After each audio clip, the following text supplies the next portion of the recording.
ଦଣ୍ଡନାଚ। ଦଣ୍ଡନାଚ ଓଡ଼ିଶାର ଏକ ପ୍ରାଚୀନ ଓ ପାରମ୍ପରିକ ନାଚ।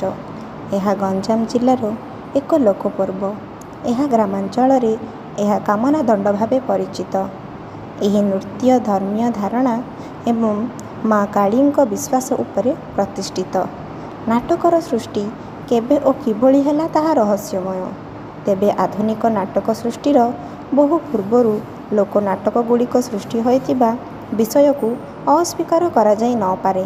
କାରଣ ବେଦ, ଭରତ ମୁନିଙ୍କ ନାଟ୍ୟଶାସ୍ତ୍ର, ବୌଦ୍ଧ ନିକାୟ, ପାଣିନି, କୃଶାସ୍ୟ ଓ ବିଭିନ୍ନ ପୌରାଣିକ ଗ୍ରନ୍ଥରୁ ଲୋକ ନାଚକ ସମ୍ପର୍କରେ ସଙ୍କେତ ମିଳିଥାଏ।